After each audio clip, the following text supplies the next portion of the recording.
everyone. It's Courtney from Seaside Shadows here for your Witchy Wednesday. We are a few minutes early today. You can probably tell on the camera that it is starting to rain, and as the rain was picking up, we thought it best to get started so that we can talk about full moon scrying. So a lot of you may be familiar with the fact that tonight we celebrate a rising full supermoon. It's the last supermoon of 2020. It's supposed to be amazingly big, and even if we the clouds here in Connecticut, we will be able to feel its energy. It's the full moon in Scorpio, and I can't think of any astrological sign with more energy and more that affects our emotions than Scorpio. So be in tune with yourself tonight and tomorrow as we sit in the full moon about how you're feeling and let yourself experience all of that.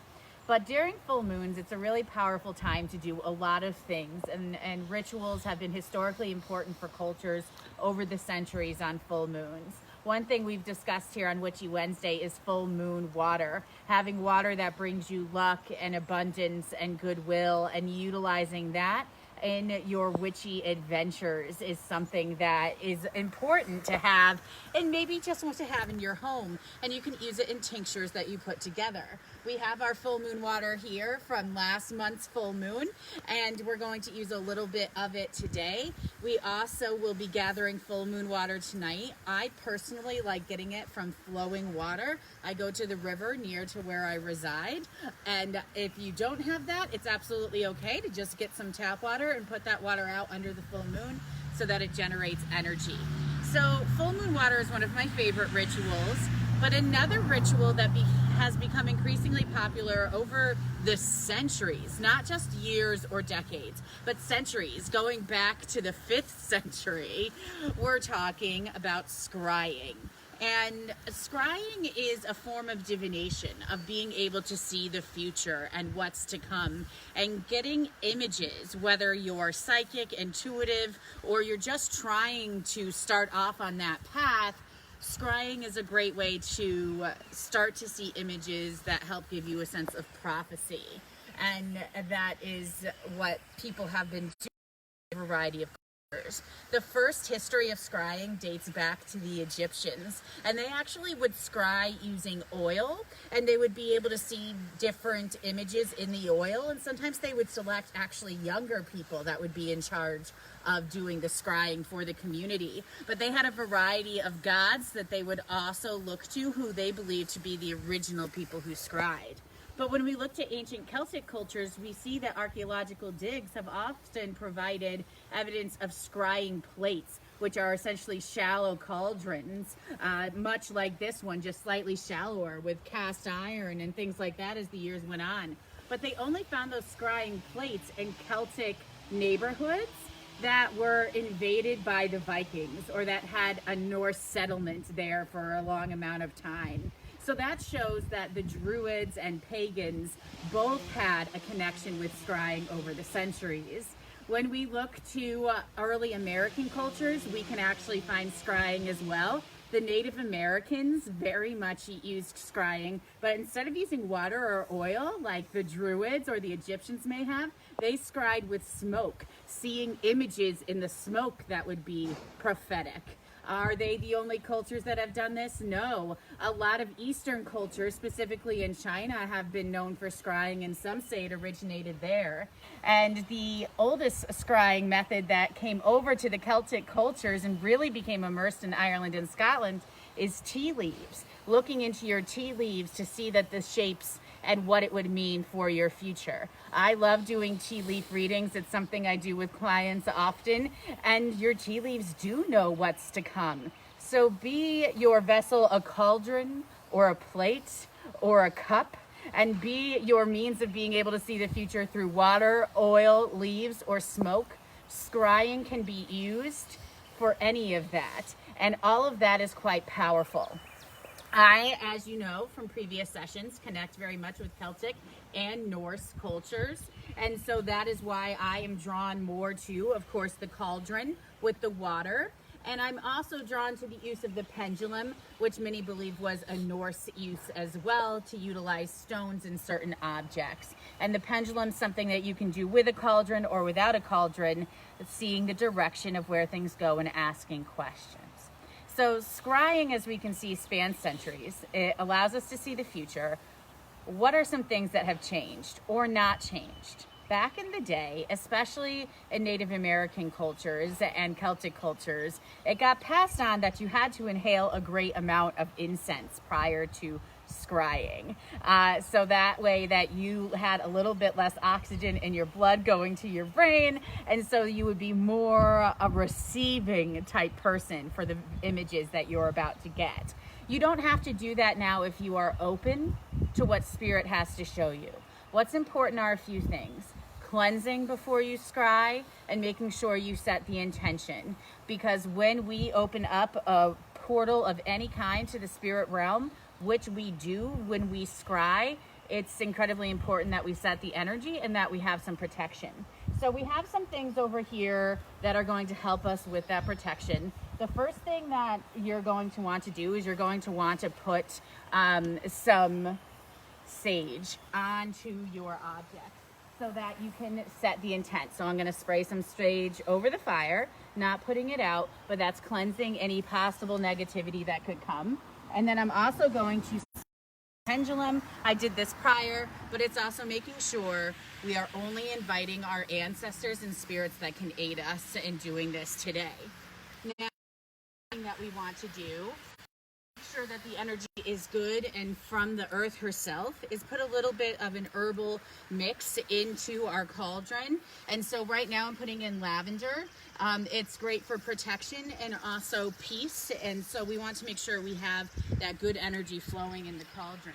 Now, some of you may remember a couple weeks ago we started our cauldron brew that takes 2 weeks to make sure that it is good, and it has lavender and sage in it, which are protective, and it is incredibly useful in rituals, and it's also incredibly useful in any sort of Beltane type celebration you may have. So we're going to put a little bit of that in the cauldron as well, so that we have that really big energy in there, and some more lavender and sage, but that doesn't hurt us at all.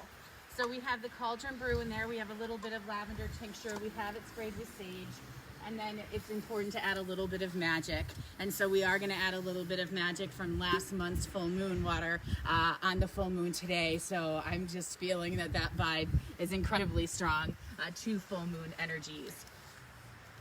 And so we have all of that in our cauldron now. Everything is quite prepared. I do have out over here, which I'll show you real quick, where that all kind of gets mixed together with fire and gets warmed up, and fire itself dry with, depending on how long you can look into the flames. But we do also have our runes out here. We're talking a lot about Norse cultures and Celtic cultures. The Norse very much did a lot of divination and prophecy with runes. And we have that with the pendulum. What you'll see is those runes in the pendulum are made with amethyst, which is a stone of protection. It's something that I'm drawn to. I suggest when you're getting runes or pendulums that you pick what you are drawn to. So for a moment, we're just going to take a moment, we're going to set the intent that only spirits that have information that we need to hear and that are invited in are going to come today. And we're also going to just ask that they show us what we need to see. Now, scrying can take a long time. We're just going to do a brief session together today. I'm going to do a little bit with the cauldron and then the pendulum, and we'll see what they say. So we ask spirits to show us via this vessel what we most need to know for our collective future as people. I'm just taking a look in the cauldron to see what images start to appear.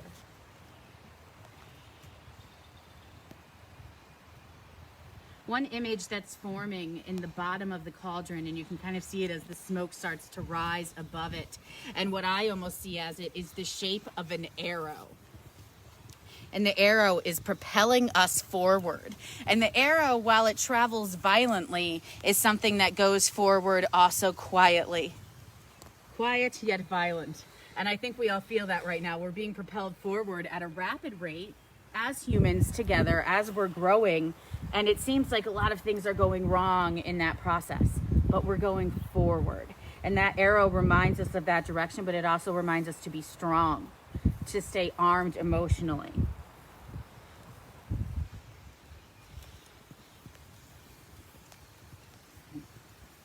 As some things are popping up here, another thing that I almost just saw for a moment was a bird that often comes and sits here. And it's like I saw the bird sitting there for a moment that stares at me every. And my sister, who's really knows all about birds, this is her studies and everything in school. She said, Courtney, that's just a mourning dove. And I thought, okay. But that bird usually comes as a sign of things ending and things yet to come. And I've been seeing a lot of black birds around my property in addition to that mourning dove, which is a sign of an end. Before asking for it collectively means that we are meeting the end of a certain way of life and a new one is coming. We'll take one more look into the cauldron to see if there's a third thing that they need us to see.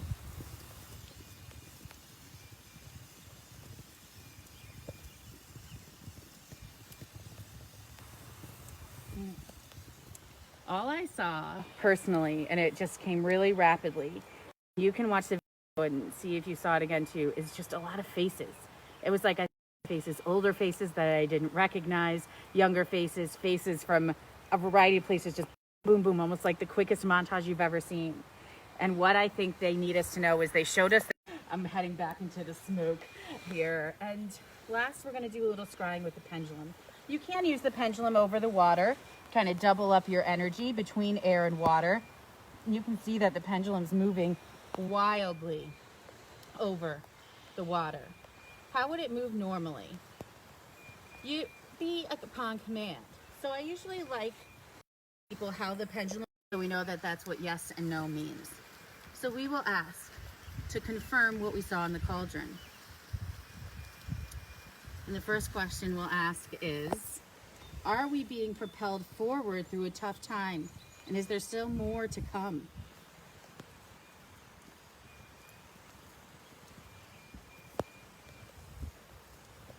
As you can see, it said yes, but it wasn't waving violently yes.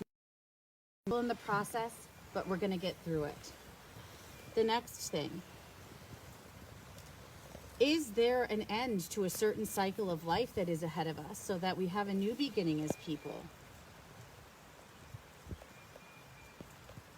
Yes. And are our ancestors and loved ones with us at this time? Are they trying to help us go forward? Yes. So it said a lot of that. Is there anything that we think we're... Will this end quickly? Is a question I have about the current circumstance. And before I even got to look at the pendulum, did you see that? It's telling us to be patient. And it's using the power of the fire and the water. Propelled forward quickly as humans, we're being asked to be patient. Those were the messages from the cauldron and the pendulum for us as a collective. You can use this on a personal level. It's something that I do as well. You can pull a rune for yourself. You can pull a tarot card for yourself. You can ask questions of your loved ones and ask to see images of your future.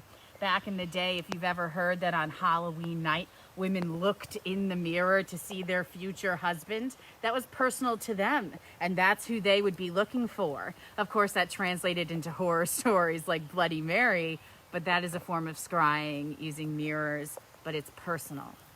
You want to make it personal. So when you're looking into water, which doesn't have to be outside in a cauldron, it can be in any vessel of your choice, or oil, or using your pendulum, ask questions that you need for your heart to be at peace. I want to thank you for tuning in today for our full moon scrying session. I hope